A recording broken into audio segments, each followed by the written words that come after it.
자, 63쪽 6번입니다. 띄어쓰기 바르지 않은 거. 부모님은 한 달에 응? 아, 비문 하려고 했어. 일부러 웃기려고 일부러 그랬어. 118쪽 118쪽이죠? 5번?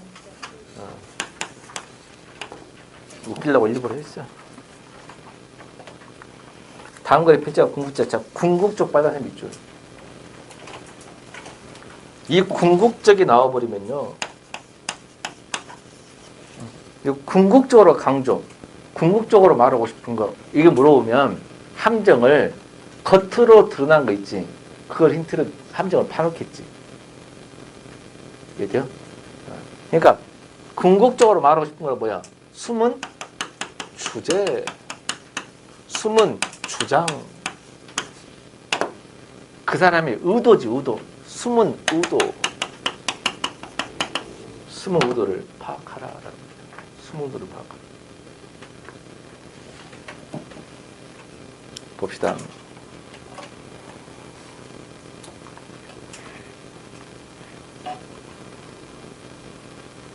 자, 예를 들면 이런 거야. 예를 들면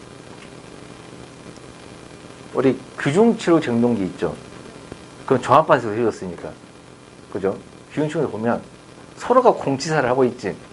엄마한테 내가 최고야. 아니 내가 최고 뭐 하고 있잖아. 에? 그 글을 쓴 사람은 바늘 실 이런 게 아니고 사람이 썼을 거 아니야. 누가 쓴지는 알아 몰라. 모르지. 근데 이제 성비는 이제 여자일 거라는 추측은 들죠. 근데 그분이 쓰려고 했던 그 사람의 숨은 의도는 누가 최고다 이런 뜻이었을까요? 아니지. 그거를 쓴 숨은 의도는 뭘까? 사람 놈 새끼들이 전부 다 어쩐다는 거야. 지 잘났다고 한다 그 말이야. 이해돼? 그거를 뭐 하고 싶었을까? 풍자하고 싶었겠지. 예? 그러니까 그 귀중충 정도를 보고 숨은 의도, 궁극적으로 강조하고 있는 이유가 뭐냐라고 물어봤는데 골무가 최고다. 그러면 안 돼요. 이해돼? 그렇게 받아들이면 안 된다고. 보면 알겠죠? 골무가 최고다가 아니라 다 지잘다 하구나. 공동으로 잘해야 되는 것이. 이해돼? 이런 거야. 그래서 그런 식이라는 거지. 5번입니다. 다음 글의 필자가 궁극적으로 강조하는 내용이에요. 로마는 마지막으로 보아야 하는 도시라고 합니다. 아니. 로마는 마지막으로 보아야 하는 도시라고 합니다. 장대한 로마 유적을 먼저 보고 나면 다른 관광지 유적들이 상대적으로 열쇠하게 느끼기 때문일 것입니다. 자, 이렇게 했는데 계속 봅시다. 로마의 자부심이 담긴 말입니다. 그러나 나는 당신에게 제일 먼저 로마를 보라고 권하고 싶습니다. 자, 이게 1번. 여행할 때 로마를 먼저 보라. 이거는 속에 숨은 의도가 아니고요. 겉으로 드러난 거예요. 왜냐하면 이 사람이 말하고 싶은 거잖아. 왜냐하면 로마는 문명이란 무엇인가라는 물음에 대해 가장 진지하게 반성할 수 있는 도시이기 때문에. 문명관이란 과거 문명에 대한 관점이 아니라 쭉 뭐 하기 때문입니다. 그랬어. 이게 말하고 싶은 것은 뒤에 있는 거예요. 말하고 싶은 건 뒤에 있다고. 이해돼요? 예를 들면 이런 겁니다. 내가 집이 전라도야, 광주인데 내가 어떤 글을 썼어. 사람은 광주 사람들이요. 어디를 항상 가봐라. 먼저 가봐라. 청주를 먼저 가봐라. 그런 걸 썼습니다. 남들은 해안가에 바닷가에 설악산에 제주도 간다 하지만 광주 사람들은 이 시기에 언제를 가봐라? 청주를 가봐라. 그랬어요. 왜냐하면 청주에 가면 다양한 플랜카드가 있다. 민주당 플랜카드도 걸려있고 국민의힘 플랜카드도 걸려있고 심지어 간혹가다 허경영 이런 플랜카드도 걸려있고 무소속도 걸려있다. 그럼에도 불구하고 누구 하나 훼손하지 않는다. 일부러 찍지 않는다는 겁니다. 내버려 둔다는 겁니다. 이런 도시는 전라도 어디에도 없지 않느냐. 반성할 일이다 그랬습니다. 그러면 이걸 놔뒀어. 그럼 내가 궁적 주제를 찾으라고 하니까 청주를 제일 먼저 가야 이거예요? 아니지. 마을청 뭐야? 정치를 한쪽으로만 보지 말라는 거잖아. 다 있어야 한다는 얘기 아니야. 그런 뜻 아닐까? 그러니까 이제 그런 판단이 시험 나오면 굉장히 어려워요. 그냥 말로는 쉽지만 그걸 판단하는 능력이 필요해요. 알겠죠? 광주 가면 플랜카드 다 찢어버립니다. 국민의힘 플랜카드 없습니다. 허경영 거 없습니다. 다 찢어버리죠. 그 이유는 무엇일까요? 이유는 무엇일까? 그 새끼들 목소리를 듣기 싫었을까요? 그거는 찢으면 돼야 안 돼요. 찢어도 돼요. 왜? 청주에 걸려있는 플랜카드 있지? 합법이야, 불법이야? 불법이잖아. 불법을 용납하지 않기 때문입니다. 이해돼요? 오히려 교통 방해되고 위험합니다. 아이들은 그걸 가려가지고 갑자기 튀어나올 수 있는 거죠. 안 보여도 더 위험한 겁니다. 허가를 받지 않았기 때문입니다. 말은 그렇게 합니다, 광주는. 왜 찢었어? 그러면 불법이잖아요. 이런 겁니다. 소유하고 주면 5,000원 주잖아. 그거 받으려겠다는 겁니다. 신고는 나중에 한 겁니다. 어떻게 하는지 몰라가지고 미안하다는 겁니다. 그럼 끝이에요. 이해돼요? 이제 이런 식인데 여기는 불법이 알면서도 다 알고 있는데 불법이다 그냥 문화가 그래 문화가 저 사람도 일이 있겠지 이런 거죠. 그렇죠? 뭐 이런 식인데 아무튼 이게 이 궁극적이라는 것은 겉으로 드러난 주제가 아니라는 게 핵심이어서 여기서 문제는 1번은 함정이었습니다. 답은 몇 번이야? 그래서 2번이죠. 일단 3, 4번에서 골라오진 않았을 거 아니야. 1, 2번에서 골랐을 텐데 1번은 겉으로 드러난 주제다. 6번입니다. 글의 제목 밑줄. 제목을 찾기 하면요. 제목을 찾으라 그러면 지금 이 글은 하나의 문단밖에 없죠. 근데 만약에 문단이 2개의 문단이다. 만약에 2개의 문단이었다. 만약에 또는 3개의 문단일 수도 있죠. 4개는 안 나옵니다. 분량상. 2-3개 문단이다. 그러면 그 2개 문단 모든 문단의 내용을 포함해야 돼요. 모든 문단의 내용을 포함해야 됩니다. 하나의 문단의 내용만 포함하면 제목이 될 수가 없습니다. 그것이 함정입니다. 근데 여기에서처럼 6번에서처럼 하나의 문단이다. 2개 문단 이상이면 다 포함되고 하나의 문단이다. 라고 하면 뭐야? 주제를 담아야 됩니다. 그리고 이 문장은 이거는 주제에 대한 내용입니다. 이거의 주제가 뭐냐 이런 뜻입니다. 알겠죠? 그러면 결론적으로 말하면 제목 찾기는 일단 주제를 담고 있어야 돼. 근데 문단이 2개 이상이면 모든 문단을 포함해야지 하나의 문단만 나온 걸 포함하면 절대 안 돼. 그게 함정이라는 거죠. 요거는 주제보다는 단어 뜻 물어본 거하고 똑같아요. 왜냐하면 1, 2, 3을 보면 시인의 생명, 시인의 운명, 시인의 사명, 시인의 혁명이잖아. 단어 뜻 물어본 거하고 비슷하지 않나? 시인의 생명은 뭐야? 생명력. 근데 운명은 뭐야? 주어진 생명이 정해진 생명이지. 정해진 생명. 정해지는 삶. 그러니까 시인의 생명은 시인의 목숨이지. 시인의 목숨이고 2번은 운명은 뭐야? 정해진 목숨이잖아. 정해진 생명이잖아. 차이가 좀 있죠. 3번은 뭐야? 사명은 뭐야? 해야 될 임무지, 임무. 해야 될 임무. 혁명은 뭐야? 체제를 바꾸는 거지. 어떤 내용이냐를 보면 됩니다. 평화로운 시대의 시인의 존재는 문화의 비싼 장식일 수 있다. 참, 시인의 존재는 장식이래. 어쩔 때는 평화로운 시대에는 시인의 장식일 수 있다는 거다.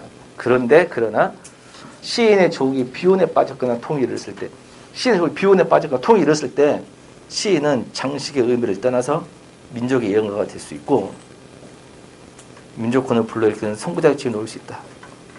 뒤에 예를 들면은 안 읽어도 될 거예요.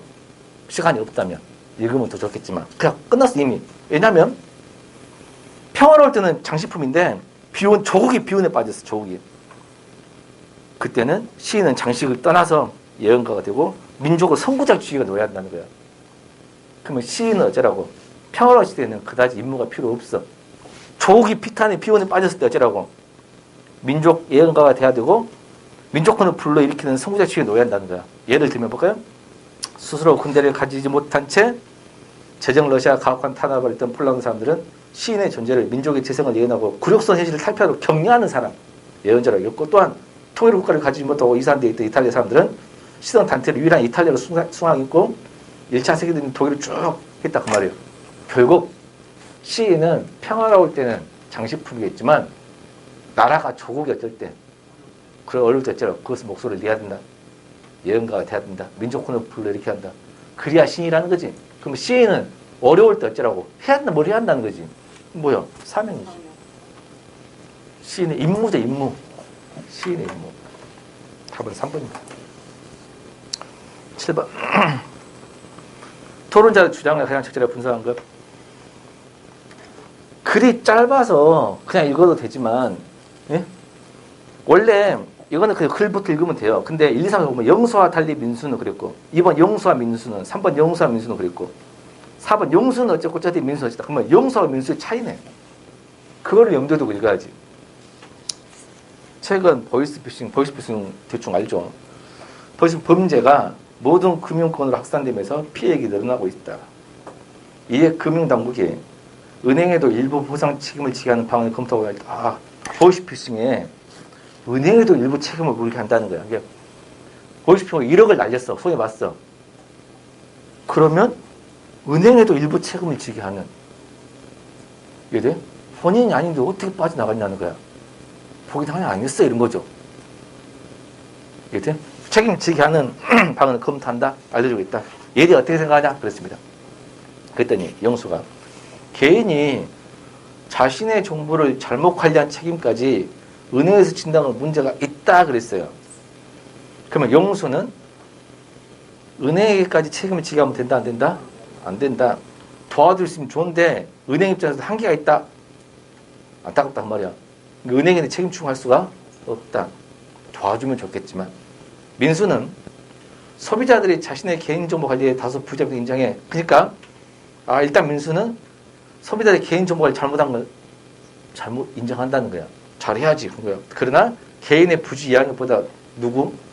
정부가 근본적에서 모색하라고.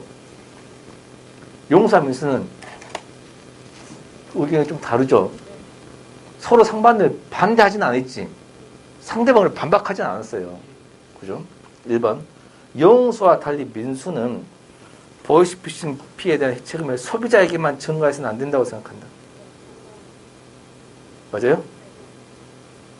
그죠? 2번. 영수와 민수는 보이스피싱 범죄 확산에 은혜가 정보있다고 생각해? 자, 1차적 책임은 은행 정보 아니죠. 오버죠. 오히려 1차적 책임은 누가 했을 것 같은 느낌이 들어. 개인의 있는 것처럼 전제가 돼 있는 것이지 뒤에는 아니죠. 3번 영수와 민수는 보이스피싱으로 인한 방지에서 은행에서 노력한다고 생각한다? 영수는 은행한테 책임을 물을 수 없다고 했잖아. 그래 안 그래? 그 민수는 은행 역할을 이야기했어 안 했어? 아예 안 했어요. 4번 영수는 범죄를 해결 위해서 은행의 역할을 민수는 정부 역할을 강조했지. 영수는 은행 역할을 강조했어요? 안 했어요. 4번이 좀 어렵네요. 답은 1번입니다.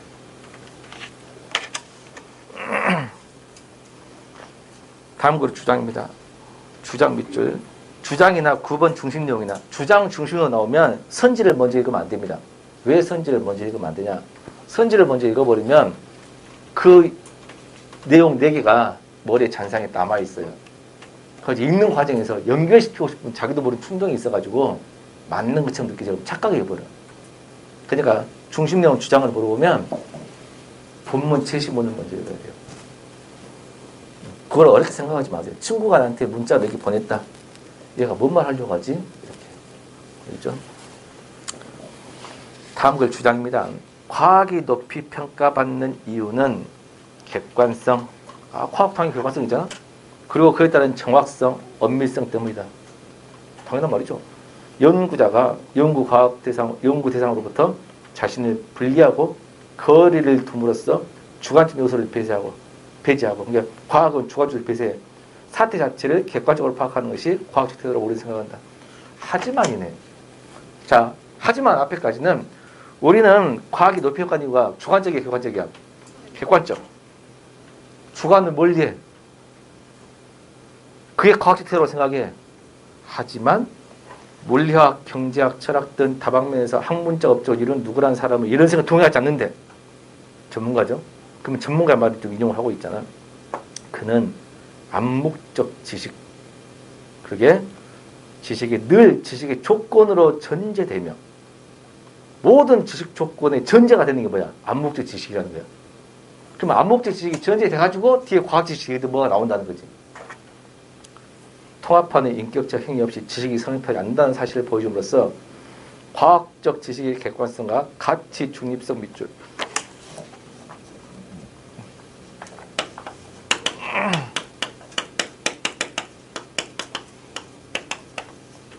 공무원 시험에 역대 3번이나 나왔던 용어입니다. 이 용어가 뭐냐면요. 나올 때마다 조금씩 바뀌긴 한데 공통적인 것은 우리가 생각하는 모든 과학이 있죠. 과학은 가치가 중립이래. 가치가 중립이라는 거야. 첫 번째 가치가 중립이라는 것은 과학 지식 자체에는 과학 지식의 가치 판단. 얘는 가치가 있는 지식, 과학 지식. 얘는 가치가 없는 지식, 별 가치가 없는 그런 과학 지식이 있다 없다? 없다는 겁니다.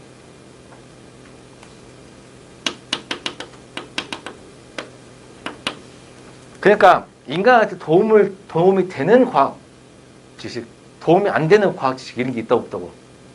없다고. 다소 이상하지 않나? 야, 과학 지식이 이런 건 인간한테 도움이 된다. 이거는 인간한테 도움이 안 된다. 당연히 있지. 그렇지 않나? 근데 그거는 안 된다는 거야. 과학 지식 자체가 인간한테 도움이 되는 과학, 도움이 안 되는 과학. 자, 자동차 끄면 매연이 나와. 환경 파괴. 인간한테 안 좋은 거 아니야? 그 자체가 잘못되는 겁니다. 인간한테 도움이 되는 과학, 도움이 안 되는 과학이라는 게 없다는 거죠. 그게 과학 가치 중에서 하는 가지입니다. 왜 그럴까?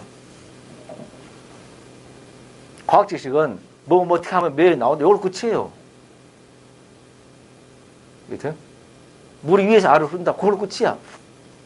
물이 위에서 아래로 흐르는데 예를 들면 그걸로 물레를 돌리든 역행하고 분수를 만들든 그 인간이 알아서 이루고 그게 좋은지 나쁜지도 자, 예를 들면 노벨이 다이나마이트를 만들었잖아. 좋은 거예요, 나쁜 거예요? 포탄을 말할 수 없다니까? 이제 이렇게 말하면 이해되죠? 처음에 다이나마이트는 좋은 거야, 안 좋은 거였어? 굉장히 좋은 거였지. 그리고 좋았어, 안 좋았어? 안 좋겠었지.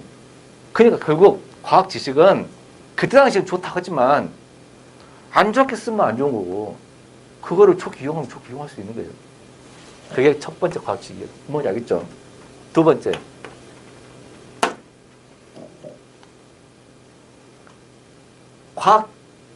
과학 지식을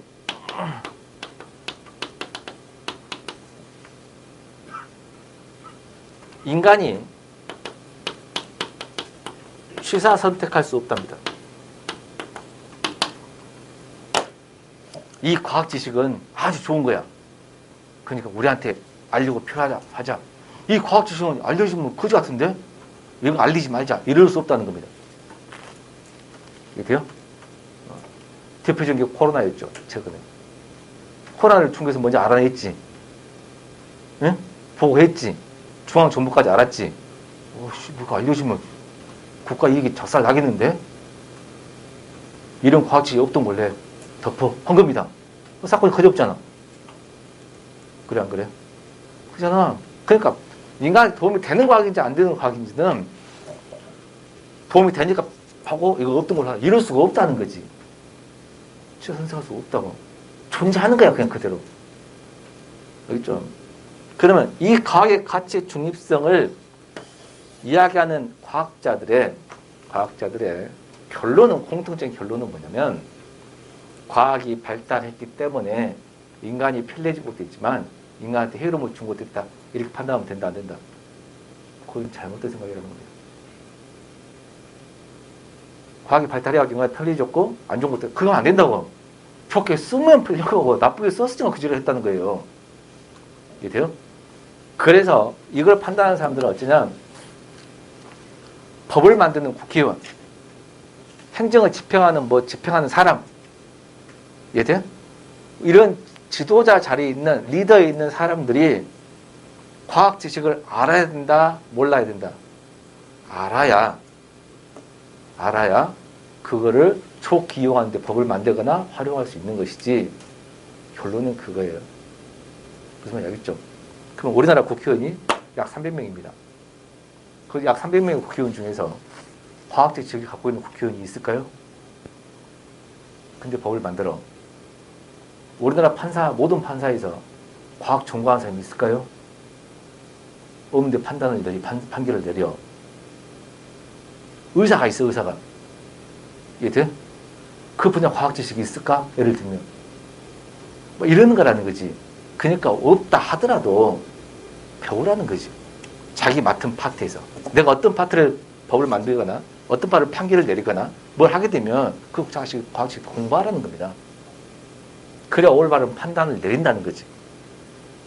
대부분 결론은 다 그런 식으로 나가요.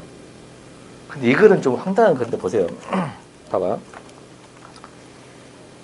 그 마이클 폴란이라는 사람 보세요. 동의하지 않는다. 그는 암묵적 지식이 늘 지식의 조건을 전제되면 통합하는 인격적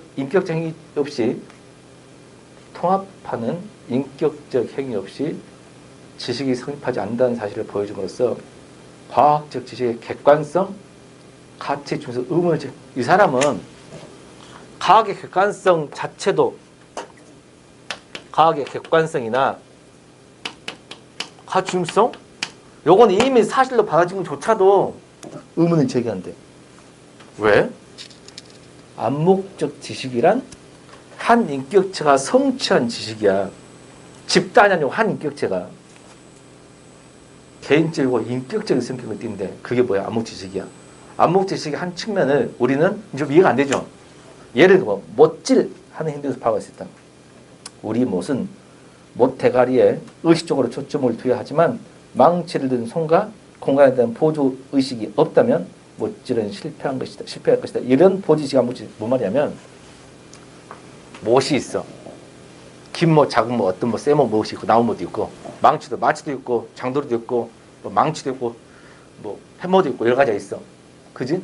그러면 어떤 상황일 때 어떤 나무, 어떤 콘크리트, 어떤 벽일 때는 이 못을 받고 이 망치를 쓰면 정해져도 과학이 객관적으로. 근데 그게 맞다 안 맞다? 그게 과학적이어도 맞지 않다는 겁니다. 왜? 망치를 손과 공간에 대한 보조의식이. 그러니까 예를 들면 이런 겁니다. 이 벽에다가 콘크리트 벽에다 못을 박아야 돼. 그러면 이 벽의 재질에 따라서 맞는 못이 있을 거란 얘기야. 과학적으로 더 좋은 길이도 있을 거란 얘기야. 이해돼? 그걸 때리는 전용 못 망치도 있을 거란 얘기야. 그럼 박으면 된다는 거야. 이 과학적 객관성이야. 그거 조사 앞으로 할 수 없다는 거야. 근데 여기에 이의 제기한 거지. 그 과학 지식이 과연 객관적이냐고. 예를 들면 여기다 박으려고 그래. 예를 들면 안 되네. 좁아. 방으로 좁아. 그러면 그게 맞는 거예요? 무슨 말이냐면, 이해 안 된가? 어떤 좁은 벽에다 박으려고 그래. 손 넣어가지고 이렇게. 그럼 이렇게 할 수가 없잖아. 무슨 말인지 이해돼요? 그러면 그 과학 지식은 맞냐고. 객관적으로 했는데 객관적이 아니잖아. 뭐죠? 이해돼요? 또 공간 보세요. 그렇게 해서 먼지 나면 안 되는 공간이야. 환자가 입원해 있다고. 예를 들면 사람이 밥 먹고 있는 식당이다고. 그럼 그 과학 지식은 애초에 다시 돌아가야 되지. 그래 안 그래? 상황이 다르잖아. 근데 그것이 못질할 때니까 작게 해야 되고 세게 할 때 그런 거 있잖아. 이런 모든 게 그 사람 개인에 따라 다르잖아. 그런 것이, 그러니까 다시 망치를 든 손과 공간에 대한 보조의식이 없다면 못질은 실패한대. 이해? 그것이 다 그때가 달라지겠지. 이런 보조의식이 암묵적 지식이다. 근데 암묵적 지식은 검증되지 않는다는 거야. 맞죠? 어떤 공간일지, 어떤 장소일지, 어떤 상황일지, 어떤 손일지 검증이 안 되죠. 그러므로 완전한 검증을 거친 지식체계는 가능해, 불가능해? 불가능하지. 그럼 모든 맞는 객관적 과학 지식은 있다, 없다? 없다는 다 거짓말이었던 거야. 그 과학은 당연히 가치 중립이라 하지만 가치 판단이 개입이 된다는 논리예요. 이해돼요? 1번. 드러나지 않는 다양한 지식의 가치. 드러나지 않는 다양한 지식이 뭔데요? 암묵적 지식이죠. 그것의 가치. 일단은 맞죠. 더 정확히 말하면 드러나지 않는 다양한 지식인 암묵적 지식이 있어야 한다. 뭐 이런 거죠. 2번. 암묵적 지식하는 한계예요? 아니지. 비과학성이에요? 아니지. 오히려 그거야말로 진정한 과학성이라겠지. 2번 틀렸습니다. 현재 과학의 객관성이 높이 평가하는 이유 아니지. 암묵적 지식에 하면 과학의 객관성은 객관적이지 않은 거지. 맞죠? 4번. 완전한 검증에 거친 지식체가 그런 지식체가 있어 없어? 없다겠잖아. 그러니까 2, 3, 4번은 아예 틀린 말이에요. 주장이 아니라 틀린 말. 9번 중심 내용입니다. 영어에서 위기를 뜻하는 단어 크라이시스의 어원은 불리하다라는 뜻의 그리스어 크리네인이구나. 크리네인은 본래 회복과 죽음의 분기점이 되는 병세의 변화를 가리키는 의학용어로 사용되는데 서양인들은 위기에 어떻게 되어냐에 따라서 결과가 달라지면 다 봐봐. 서양인들은 위기에 어떻게 되어냐에 따라서 결과가 달라져. 상황이 유지되지 않고 침착하게 위기 원인을 분석하여 사례에 맞는 해법을 찾을 수 있다면 긍정적 결과가 나와. 그러니까 위기에 있었을 때 잘하면 긍정적 결과가 나와. 어디가 간다고? 서양인.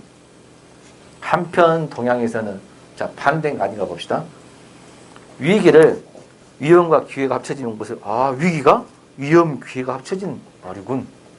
해석해가지고 위기를 통해 새로운 기회를 모색하러 간다. 그러면 동양과 서양이 위기를 바라보는 게 정반대 아니면 같아? 같죠. 잘만 하면 위기가 기회가 될 수 있잖아. 1번. 위기가 아예 다가오지 못하게? 아니죠. 2번. 위기 상황을 냉정히 판단하고 분석받아야 된다? 맞죠. 위기가 지나갔다고 해서 반드시 기억할 이거 아니고 욕심에서 비롯된 이것도 아니죠. 결국 위기에 대처하는 자세지. 답은 2번입니다. 10번. 밑줄춤 부분의 예로 가장 적절한 건데 생각은 큰 그릇이고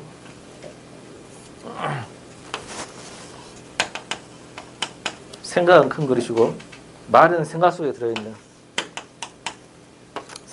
작은 그릇에서 생각에는 말 외에도 다른 것이 더 있다. 답 몇 번일까? 3번이죠. 이성노 강도지가 내가 받은 감동은 말로는 설명이 안 되는 부분이 있다고. 답 몇 번이야? 3번. 언어이론이야? 사고이론이야? 사고이론인데 1번은 뭘까? 사과는 언제부터 사과로 부르기 시작이 나올 수 없다. 언어의 무슨 성일까? 자율성에 가깝죠. 어원을 알 수 없다니까. 2번은 뭘까? 2번도 자율성에 가깝죠. 자율성이죠. 3번은 사회적 약속이야 하면 사회성이죠. 그죠? 시간의 흐름을 초분 시간대로 나눈 것은 뭐야? 분절성이죠. 그죠? 하나만 말하면 뭘까? 사회성이죠. 답은 3번입니다. 마지막 11번. 다음 글에는 방을 치지 않는가? 딱 봤더니 1, 2, 3, 4를 봤더니 보유효과 다 보유효과죠. 보유효과가 뭔지를 한번 봅시다. 다음 글에 대한 반응을 치지 않는가? 이제 결론부터 말하면 이런 거야. 보유효과가 뭐냐면 지식 때문에 말하자면 자동차 운전하는 사람 손을 보세요. 자기 차가 있을 거 아니야. 예? 자기 차가 있을 거 아니야. 좋은 차든 새 차든 중고차든 100년 차든 자기 차를 아껴서 타. 거지같이 타. 아껴서 타지. 그래 안 그래? 10년이 됐어. 중고차로 팔려고 해. 이해돼? 근데 남들이 10년 쓴 거하고 내가 10년 쓴 거 다르다고 생각하는 겁니다. 나는 애착을 두고 아꼈거든. 이해돼? 이렇게 생각하는 거야. 이해돼? 똑같은 키로수를 타고 똑같은 휘발을 놓고 똑같이 연식이 똑같아. 똑같은 휘발, 똑같은 거리를 탔어. 똑같은 차종이야. 색깔 똑같아. 그 남들은 중고차까지 100만 원인데 나는 더 받아야 될 것 같아. 그럼 나 좋게 탔거든. 아꼈거든. 이해돼? 이게 보유허가입니다. 내 건 달라. 내 아이는 달라요. 내 건 다른 겁니다. 그러면 다른 차도 마찬가지죠. 그렇지 않나? 자, 봅시다. 사람들은 물건이건 사기업 지위건 일단 무엇인가를 소유하고 나면 갖고 있지 않을 때보다 그걸 높여가는 성향이 있다. 성향이 있다는 하나의 이론이야. 경제학자 누구는 이러한 현상을 뭐라고 한다? 보유허가를 명명했고 실험을 증명했대. 탈러는 실험 참가자를 3개 집단 나누어서 첫 번째는 커피잔을 주고 나중에 초콜릿과 교환시켰다. 자, 그러면 이 실험했을 때 커피잔과 초콜릿은 돈으로 환산하면 비슷한 가격이겠지. 이 초콜릿이 1달러다. 그러면 커피잔도 1달러를 주면 살 수 있는 그런 똑같은 조건을 했겠지. 가지고 커피잔을 먼저 주고 나중에 초콜릿을 교환하겠어. 두 번째 집단은 첫 번째가 반대로 초콜릿을 먼저 주면서 나중에 커피잔과 교환할 기회를 부여했어. 세 번째 단은 아무것도 안 주고 커피잔 고를래, 초콜릿 고를래 선택하도록 했어. 실험 결과 첫 번째 집단의 압도적인 89%는 커피잔을 초콜릿과 교환하자. 첫 번째 집단은 뭘 먼저 줬지? 커피잔을 먼저 줬어. 교환 안 해. 내 것이 더 좋다는 겁니다. 아껴 썼거든, 좋게. 두 번째 집단도 90%가 초콜릿을 커피랑 안 바꿨어. 아직 안 먹고 놔뒀거든. 이렇게 아낀 것을 커피랑 준다고? 이런 겁니다. 이 귀한 거를 이런 거죠. 두 집단에서 커피잔을 선택한 비율이 이렇게 격차를 본 것은 보유허가 잡은 결과라고 했다. 결국 세 번째 집단은 거의 50% 비율로 커피잔과 선택이 비슷해. 그 말은 세 번째 집단은 거의 비슷했죠, 선택이. 그럼 두 개 가치가 원래 비슷한 거라는 거야. 근데 먼저 뭐를 줬냐에 따라서 그걸 안 놓으시려고 한 거지. 한편 존스는 이게 침팬지에게도 된대.